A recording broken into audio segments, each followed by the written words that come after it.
تو دل کو قلب کہا جاتا ہے۔ اس سے پھر باب تفاعل ہوتا ہے، بار بار بار بار پلٹنا، بہت زیادہ پلٹنا، یعنی اس سے مراد یہ ہوتی ہے کہ حالت اضطراب میں رہنا، انسان کی جو سچویشن ہے اس میں ایک تکلیف ہو، اس کے جو دل ہیں والابصار اور اس کی آنکھیں، وہ دونوں میں تقلب ہو، یعنی دل ایسے ہو کہ دھڑک دھڑک کر سینے کو چیرنے کے قریب ہو، اور آنکھیں جو ہیں وہ پتھرا جائیں۔ یہ قیامت کی ہولناکی کی تصویر ہے۔ وہ لوگ جنہوں نے زندگی غفلت میں گزاری، اس دن کے آنے سے، اس دن ان کی جو کیفیت ہے ان کی آنکھوں سے عیاں ہوں گی، ان کے دل اڑے جا رہے ہوں گے۔ وہ لوگ جو اللہ کو یاد رکھنے والے ہیں، جن کے سینے روشن ہیں، وہ اس دن کے آنے کے متعلق کانشیس ہیں، وہ اس کے دھیان میں رہتے ہیں، ہر وقت یہی ان کو احساس رہتا ہے۔ وہ ہم نے سورہ بقرہ کی جب آیت کی تھی نا، تو اس میں ایک شاہ ولی اللہ کا تفسیری واقعہ میں نے آپ کو بتایا تھا،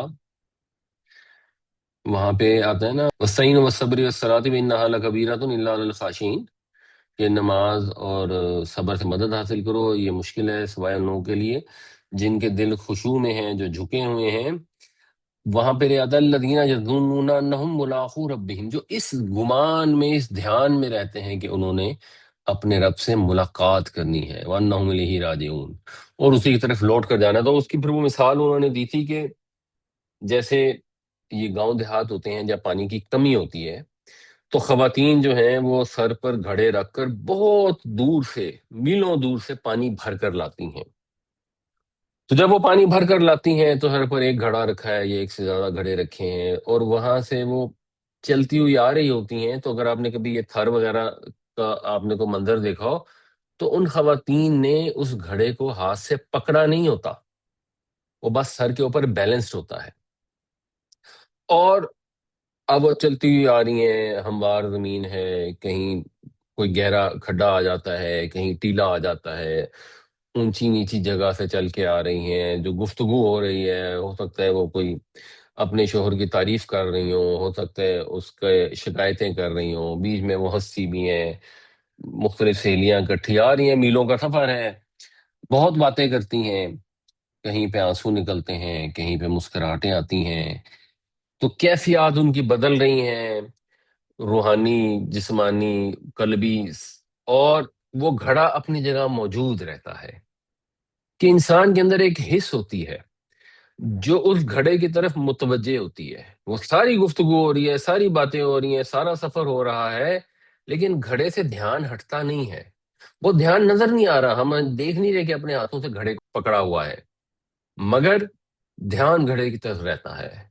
تو وہ ڈاکٹر ملک اللہ مرتضیٰ کہتے ہیں کہ یہ شاہ ولی اللہ نے اس کی یہ مثال دی ہے کہ یہ اللہ کا یاد، اللہ کی دھیان اسی طرح ہے۔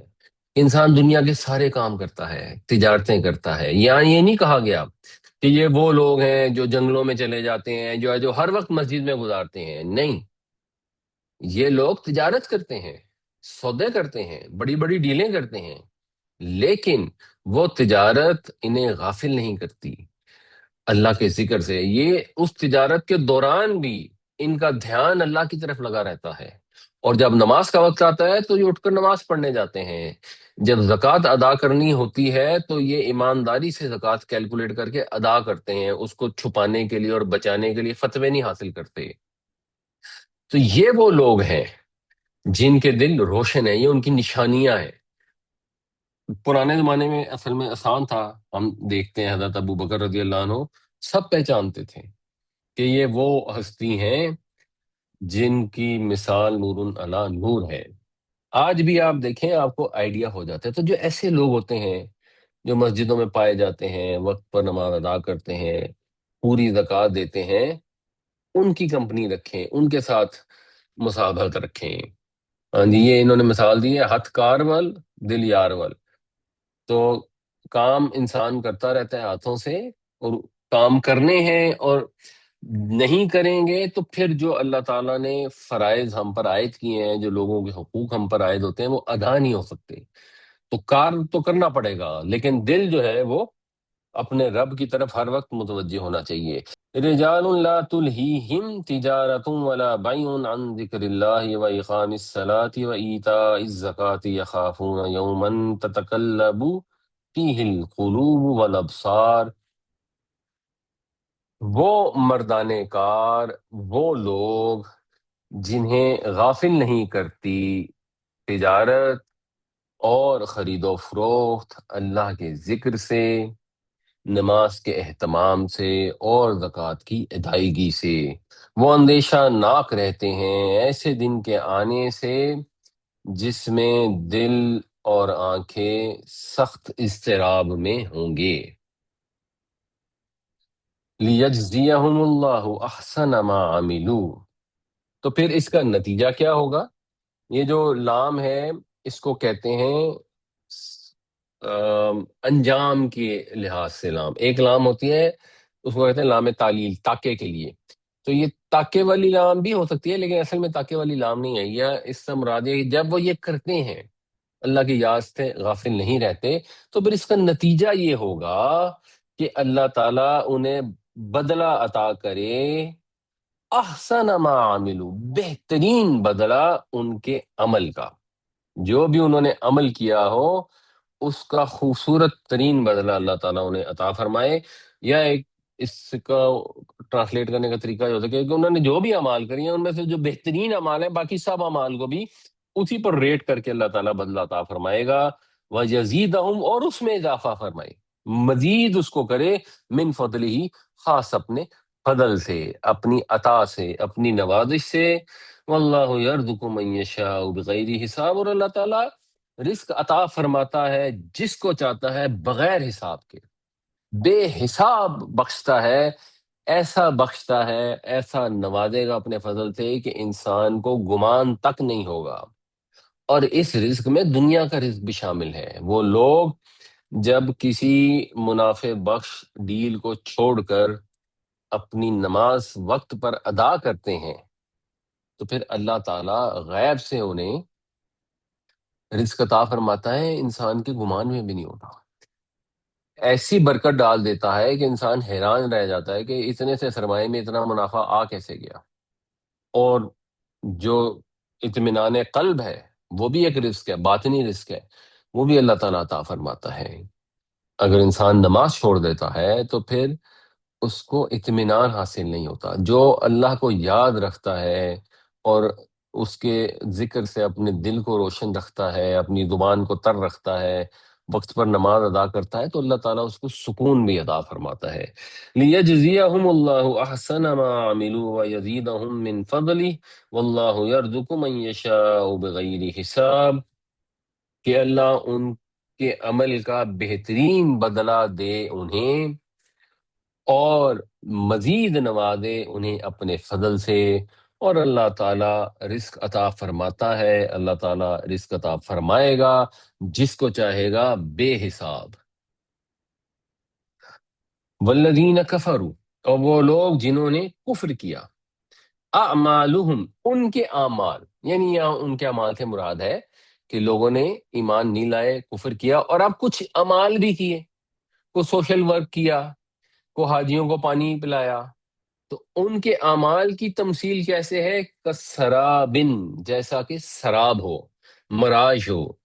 جو اب ہمارے ملک میں بھی بعض اوقات آپ ہائی وے پہ جا رہے ہوتے ہیں اور سخت گرمی جب ہوتی ہے تو آپ کے سامنے سڑک جو ہے آپ کو نظر آتی ہے جیسے وہاں پہ پانی ہے، اور صحرا میں آپ جائیں تو وہاں تو بالکل ایسے ہی محسوس ہوتا ہے، اس میں کھجور کے درخت بھی آپ کو نیچے نظر آ رہے ہوتے ہیں، کیونکہ وہ ایک فزکس کا اصول ہوتا ہے کہ جب وہ لائٹ ڈینسر میڈیم سے لائٹر میڈیم میں جاتی ہے اور لائٹر سے جب وہ ڈینسر میں جاتی ہے تو ایک میں وہ نارمل سے اوے ریفریکٹ ہوتی ہے اور ایک میں نارمل کے قریب ریفریکٹ ہوتی ہے، اور وہ پھر جب کرٹیکل اینگل کراس کر جاتی ہے تو پھر وہ ریفریکٹ ہونے کی بجائے ریفلیکٹ ہونا شروع کر دیتی ہے۔ تو جب یہ گرمی ہوتی ہے شدید تو جو ہماری سڑکیں ہوتی ہیں یا جو ریت ہوتی ہے تو وہ اس کا حصہ بہت گرم ہوتا ہے، تو وہاں پہ ہوا جو ہے وہ بہت ہلکی ہوتی ہے، اور اس سے اوپر ہوا تھوڑی بھاری ہوتی ہے، ویسے تو جنرلی الٹ ہوتا ہے۔ تو اس کی وجہ سے پھر آپ کو یہ محسوس ہوتا ہے کہ آپ کی جو روشنی آپ کی آنکھوں میں آ رہی ہوتی ہے وہ بجائے ریفریکٹ ہونے کے ریفلیکٹ ہو کے آ رہی ہوتی ہے، یعنی درخت سے لائٹ ٹکرائی، لائٹ ٹکرا کر گئی زمین کی طرف، تو وہاں سے ریفلیکٹ ہو کے واپس آپ کی آنکھوں میں آتی ہے، اور وہ پر آ کے آپ کو ایسے محسوس ہوتا ہے کہ وہاں پانی ہے.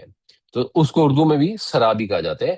سرابن بقیعتن، قاء کا مطلب ہوتا ہے کاف باؤ عین سے، قاء یقوع، زمین کا ہموار ہونا.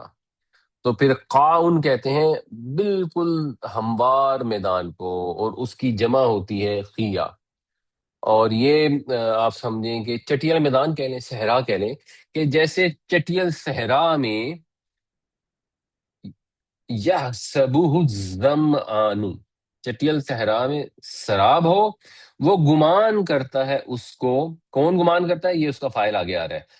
الظمآن، زمعان جو ہے یہ فعلان کے وزن پر ہے، جیسے رحمان ہوتا ہے، جیسے غضبان ہوتا ہے. تو زمعان شدید پیاسا، اتنا پیاسا کہ اس کی جو زبان ہے وہ سوکھ رہی ہو، اس کا گلا جو ہے وہ چٹخ رہا ہو. تو وہ کیا گمان کرتا ہے؟ ماءن، وہ اس کو سمجھتا ہے پانی، سراب کو. اب وہ پانی سمجھتا ہے تو پھر اس کی طرف لپکتا ہے. اب وہ جان لیوا پیاس میں ہے، اس کا گلا سوکھ کر کانٹا ہو چکا ہے. حتی اذا جاءہ، یہاں تک کہ جب وہ اس کے پاس آتا ہے، لم یجدہ شیئا، تو اس کو پاتا ہے کہ وہ کچھ بھی نہیں ہے، اس کو کچھ نہیں پاتا، وہاں کچھ نہیں پاتا، وہاں کوئی پانی نہیں ہوتا. وہ ریگستان میں بھاگا چلا آ رہا ہے، پیاس سے اس کی حالت غیر ہے، اس کو سامنے لہریں لیتا ہوا پانی نظر آتا ہے. وہ جب بھاگا بھاگا پہنچتا ہے تو پتہ لگتا ہے کہ وہ چمکتی ہوئی لہریں جو تھی وہ تو اصل میں ریت تھی. اور یہ دیکھ کر وہ پھر بالکل ہی بے بس اور مایوس ہو جاتا ہے، اور پیاس سے تڑپ تڑپ کر دم توڑ دیتا ہے. تو کچھ نہیں ہوتا وہاں پہ. وَوَجَدَ اللَّهَ عِندَهُ، اور وہاں وہ پائے گا اللہ کو. یہ جو کافر ہیں جب قیامت کا دن ہوگا وہاں پہنچیں گے تو پیاس لگ رہی ہوگی، طلب ہوگی ان کو، سخت گرمی ہوگی، تو ان کو اپنے اعمال یاد آئیں گے کہ یہ دیکھیں یہ ہم نے نیک عمل کیا، یہ ہم نے نیک عمل کیا. تو یہ اس عمل کی طرف دوڑیں گے.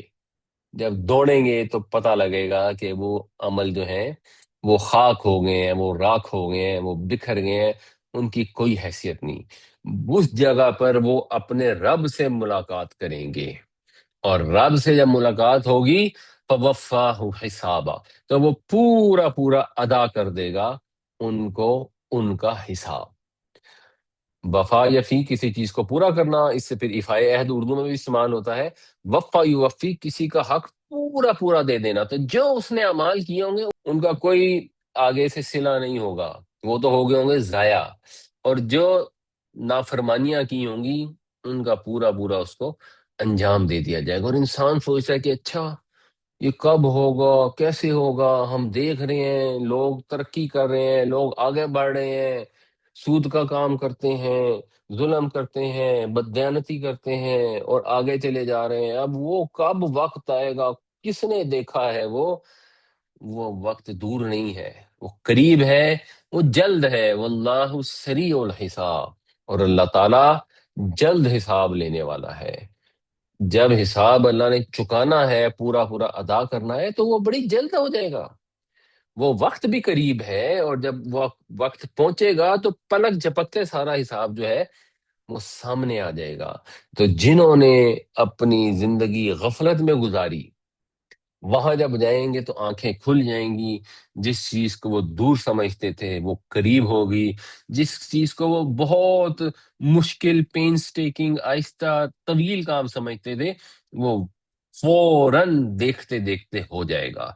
پورا حساب اللہ تعالیٰ لے لے گا. اللہ تعالیٰ برے حساب سے ہمیں بچائے، آسان حساب ہمارا لے، اور ہمیں ایسے اعمال کی توفیق دے کہ ہم ان لوگوں میں شامل نہ ہوں. یہ جو لوگ جنہوں نے کفر کیا، یہ صرف نان مسلم نہیں ہوتے.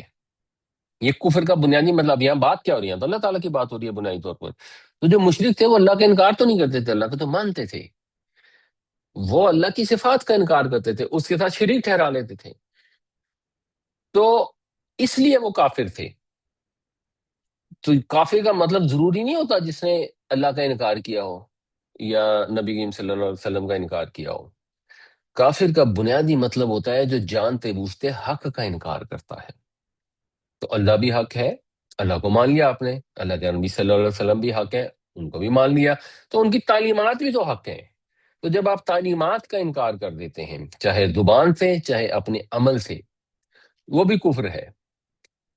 والذین کفروا اعمالهم کسراب بقیعة يحسبه الظمآن ماء حتى اذا جاءه لم يجده شيئا ووجد الله عنده فوفاه حسابا واللہ سریع الحساب۔ اور وہ لوگ جنہوں نے کفر کیا، ان کی مثال، ان کی تمثیل، ان کے اعمال کی تمثیل ایسے ہے گویا کہ ایک سراب ہو چٹیل صحرا میں، گمان کرتا ہے اس کو پیاسا پانی، یہاں تک کہ جب وہ اس کے پاس آئے تو وہاں کچھ نہ پائے، اور وہاں پائے اللہ تعالیٰ کو اس کے پاس، پس وہ پورا پورا چکا دے گا اس کا حساب، اور اللہ تعالیٰ جلد حساب چکانے والا ہے۔ او یا کا، یہ پھر کا مطلب ہے جیسا کہ، یعنی یا ان لوگوں کی اعمال کی مثال جنہوں نے کفر کیا ایسے ہے جیسے کہ ہوں ظلمات اندھیرے، فی بحر سمندر میں، سمندر میں اندھیرے ہوں۔ سمندر کون سا ہے؟ لجین، لجین جو ہے لام جیم اور جیم، اس سے لجاجت کا لفظ اردو میں بھی استعمال ہوتا ہے۔ بنیادی طور پہ لجاجت کا مطلب ہوتا ہے، لجا یا لجو کا، کہ کسی بات پر اصرار کرنا، اڑ جانا، اور اس میں بنیادی جو مفہوم پایا جاتا ہے نا، وہ شور کا پایا جاتا ہے اور کثرت کا پایا جاتا ہے۔ تو لجا کا پھر مطلب جب سمندر کے ساتھ استعمال ہوتا ہے تو اس کا مطلب ایسا ہوتا ہے کہ ایسا سمندر جس میں ایک تو بہت شور ہو، تلاطم ہو، اور بہت کثرت سے مراد ہے بہت گہرا ہو، دور ہو، گہرے پانی کا وہ حصہ جہاں سے کنارہ نظر نہیں آ رہا، اور وہاں پانی بہت زیادہ ہو، بہت گہرا ہو، تو یہ کثرت اور تلاطم دونوں میں اس میں پائے جاتے ہیں۔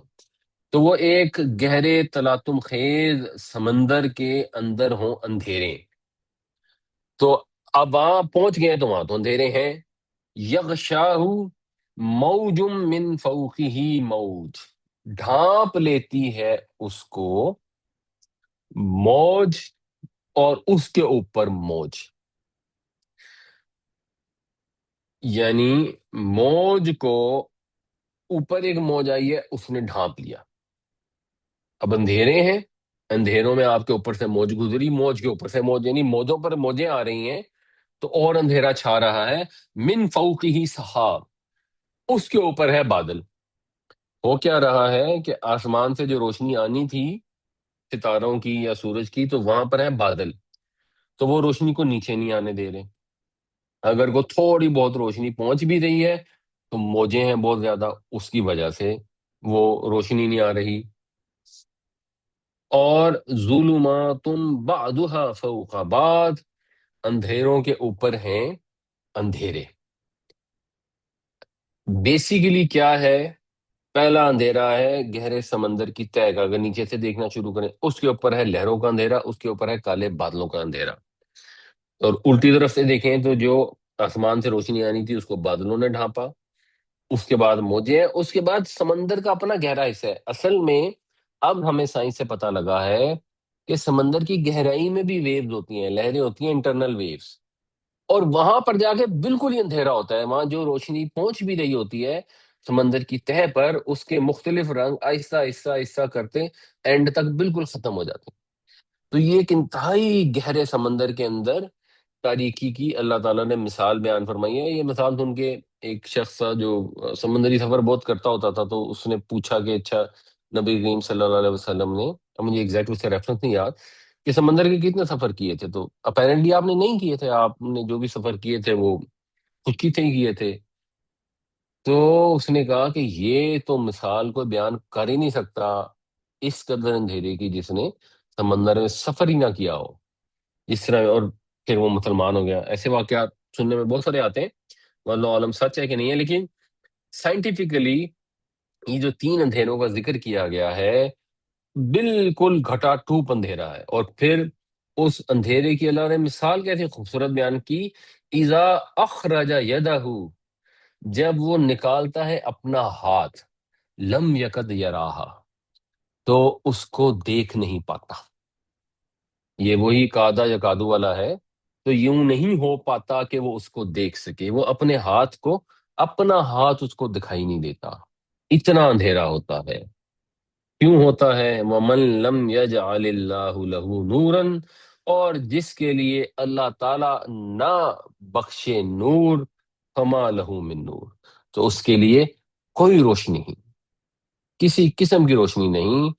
جس کو اس کی بدبختی کی وجہ سے اللہ نے ایمان کی توفیق نہیں بخشی، کیونکہ روشنی تو اللہ پر ایمان سے حاصل ہوتی ہے، وہی کو قبول کرنے سے حاصل ہوتی ہے، تو اس کو پھر کہیں سے بھی روشنی حاصل نہیں ہو سکتی۔ وہ فلسفے پڑھ لے، پی ایچ ڈی کر لے، سائنس میں ترقی کر لے، اگر وہی الہی کے نور کو اس نے انکار کر دیا تو وہ کائنات کے سب سے بڑے اندھیرے میں ہے، سب سے بڑی جہالت میں ہے۔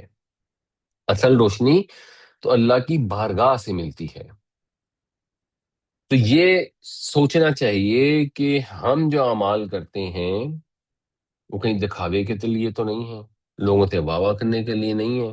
ایسا نہ ہو کہ جب قیامت والے دن پہنچے تو وہ ہمارا عمل خراب بن جائے، جسے ہم ثواب سمجھ رہے ہوں وہاں کچھ نہ ملے۔ اور یہ سوچنا چاہیے کہ ہمارے پاس جو وحی کی روشنی آئی ہے، اللہ تعالیٰ نے اپنے نبی پاک صلی اللہ علیہ وسلم کے ذریعے جو وحی ہمیں بھیجی ہے، کیا ہم اس کو قبول کر گئے ہیں، ہم اس کو سمجھ گئے ہیں، ہم اس پر عمل کر رہے ہیں یا نہیں؟ ورنہ پھر ہم بھی اندھیروں میں ہیں۔ او کا ظلمات فی بحر لجی یغشاہ موج من فوقہ سحاب ظلمات بعضها فوق بعض اذا اخرج يده لم يكد يراها ومن لم يجعل الله له نورا فما له من نور۔ یا ان کی مثال ہے، تمثیل ہے، گویا کے اندھیرے ہیں ایک گہرے سمندر کے اندر، چھا رہی ہے موج کے اوپر سے موج، اس کے اوپر چھائے ہوئے ہیں بادل، تاریکیوں پر تاریکیاں چھائی ہوئی ہیں، اگر اپنا ہاتھ بھی نکالے تو اس کو بھی نہ دیکھ پائے، اور جس کو اللہ تعالی روشنی نہ عطا کرے اس کے لیے کوئی روشنی نہیں۔ علم ترا، ہم نے اس روشنی سے فائدہ اٹھانا ہے یا نہیں اٹھانا؟ ہم نے وقت پر نماز ادا کرنی ہے یا نہیں ادا کرنی؟ یہ ساری کائنات جو ہے وہ اپنی نماز ادا کر رہی ہے۔ کیا تو نے نہیں دیکھا ان اللہ، کہ اللہ تعالیٰ ایسا ہے، یسبح لہ من فی السماوات والارض، کہ اس کی تسبیح بیان کرتے ہیں جو بھی آسمانوں میں ہیں، جو بھی زمین میں ہیں، والطیر صافات، اور جو ان کے درمیان کی چیز ہے، یعنی پرندے، وہ صافات ہیں، یہ اس کی حالت ہے۔ صافات صف سے ہے، تو صف بنانے والا، قطار بنانے والا ہو گیا صافن، اس کی مؤنث بنتی صافتن، اور یہ پھر اس کی پلورل ہے۔ تو وہ پرندے ہیں فضا میں اپنے پروں کو پھیلائے ہوئے، وہ بھی اللہ کی تسبیح کر رہے ہیں، وہ اپنے پروں کو پھیلاتے ہیں، یہ ان کی تسبیح کا انداز ہے، یہ ان کا اپنے رب کے آگے جھکنے کا طریقہ کار ہے، کیونکہ اللہ نے ان کو سکھا دیا ہے۔ کل قد علم صلاتہ و تسبیحہ، ہر ایک جان چکا ہے، ہر ایک کو بتا دیا گیا ہے، ہر ایک کو معلوم ہے اپنی نماز اور اپنی تسبیح، اس کا تسبیح کرنے کا طریقہ، اس کا نماز پڑھنے کا جو بھی طریقہ ہے وہ اللہ نے اس کو سکھا دیا ہے۔ ہمیں نہیں معلوم کہ وہ تسبیح کر رہے ہیں، وہ اللہ تعالیٰ سورہ بنی اسرائیل میں فرماتے ہیں وَلَٰكِن لَا تَفْقَهُونَ تَسْبِيحَهُمْ، تم ان کی تسبیح کو سمجھ نہیں سکتے۔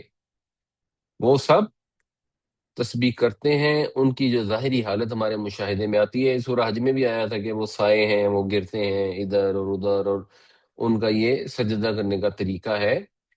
تو کائنات کی ہر چیز اس بات کی گواہی دیتی ہے کہ وہ اپنے ظاہر میں بھی اپنے رب کے آگے سر جھکائے ہوئے ہیں، اس کی حکم کی تعمیل میں ہے۔ سورج کو حکم دیا چل تو وہ اپنے مدار میں چل رہا ہے، چاند کو حکم دیا ہے تو وہ اپنے مدار میں چل رہا ہے، زمین اپنے مدار میں چل رہی ہے، پانی جو ہے وہ پیاس بجھا رہا ہے، آگ جو ہے وہ جلا رہی ہے، ہر چیز جس کو اللہ نے جو حکم دیا ہے وہ اس کی تعمیل میں سرگرم ہے، ظاہراً بھی اور ان کا باطن بھی ہر لمحہ اپنے رب کی تسبیح میں، اس کی تقدیس میں مشغول ہے۔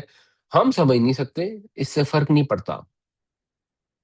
آپ غور کرتے ہیں تو یہ سمجھ آ جاتی ہے کہ ساری کائنات جو ہے ایک رب کے حکم کے پیچھے چل رہی ہے، یہ تو سمجھ آ جاتی ہے۔ تو وہ جو چل رہی ہے وہ اس کی حمد ہے، اس کی تسبیح ہے۔ اللہ نے ان کو ان کی تسبیح، ان کی عبادت کے طریقے الہام فرما دیے، انہوں نے کیسے نماز پڑھنی ہے، پرندوں نے جانوروں نے کیسے پڑھنی ہے، وہ ان کے طریقے ہیں، وہ ان کو معلوم ہے۔ انسان کو یہ احساس ہونا چاہیے کہ ایک چھوٹے سے پرندے کو بھی پتا ہے کہ اس کا رب کون ہے اور اس کی نماز کیا ہے، اور ایک اشرف المخلوقات ہے اپنی نماز کا ٹائم بھول جاتا ہے یا جان بوجھ کر چھوڑ دیتا ہے، تو چھوڑ دے۔ اگر کچھ انسان اللہ کا انکار کر دیں، سارے انسان اللہ کا انکار کر دیں، اللہ کی خدائی میں کوئی فرق نہیں پڑتا۔ انسان تو ایک 7-8 ارب کی مخلوق ہے، کائنات کی مخلوق کاؤنٹ کرنی چھوڑو، زمین پہ جو مخلوق موجود ہے اس کو ہی نہیں کاؤنٹ کر سکتے۔ جتنے انسان ہیں اتنی قسموں کی مخلوقیں ہیں جو دنیا میں پائی جاتی ہیں اس زمین کے اندر، اس سے زیادہ قسموں کی مخلوقیں ہیں۔ تو اللہ کو ہماری عبادت کی ضرورت نہیں ہے، ہمیں اللہ کی ضرورت ہے۔ تو اللہ تعالیٰ ہمیں یہ جو عبادت کی ہمیں ضرورت ہے اس کی ہمیں توفیق عطا فرمائے، اپنا نور، اپنی روشنی عطا فرمائے، آمین یا رب العالمین۔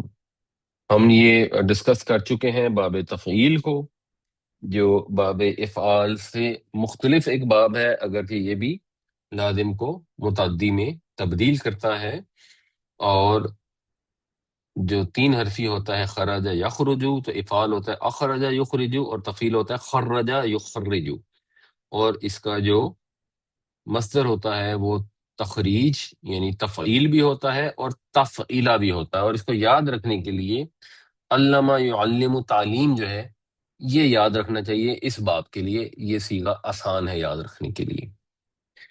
تو اگر ہم علامہ یعلم ماضی تو ہم کر چکے ہیں، اگر ہم مضارع کو دیکھیں تو اصل ہم نے گردان یہی یاد رکھنی ہے، یضربو یضربون، تضربو تضربون، اضربو نضربو، یہ جو 6 سیغے ہیں، اور ایک 7واں تضربو کا سیغہ مؤنث واحد غائب کے لیے۔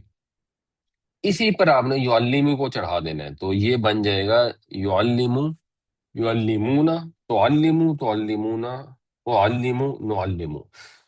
آپ نے اعلم نعلم یاد رکھنے کی آپ کو ضرورت نہیں ہے، آپ نے اضرب نضرب ہی یاد رکھنا ہے، لیکن پہلا صیغہ یعلم آپ نے یاد رکھنا ہے، اس کو آپ نے اس سے میچ کر لینا ہے، باقی گردان خود بخود اس پر آ جائے گی۔ اب آپ لوگوں نے یہاں صرف پہچاننا ہے، آسان سا ہے، آج کا بالکل چھوٹا تھا، اور اس کا ترجمہ کرنا ہے جہاں باب تفعیل استعمال ہوا ہے۔ یعلم، یعلمکم، تو اس کا مطلب کیا ہوگا؟ وہ تعلیم دیتے ہیں تم کو، وہ وہ تعلیم سکھاتا ہے تمہیں۔ سکھاتا ہے تمہیں، تعلیم دیتا ہے تمہیں، واحد ہے، ٹھیک ہے۔ اس میں بتائیے جی۔ یعلمون، یعلمون، اس کا کیا مطلب ہوگا جی؟ وہ سکھاتے ہیں، ٹھیک ہے، وہ سکھاتے ہیں۔ ویسے یہ پیچھے کیونکہ ماضی تھا تو ترجمہ پھر ماضی میں ہوتا ہے، لیکن شیطانوں نے کفر کیا جو سکھاتے تھے، مگر وہ ٹھیک ہو گیا جو، سکھاتے تھے۔ نہیں نہیں، لفظی ترجمہ اس کا سکھاتے ہیں، ٹھیک ہے، سکھاتے ہیں یا سکھائیں گے۔ اچھا جی، اس میں بتائیے۔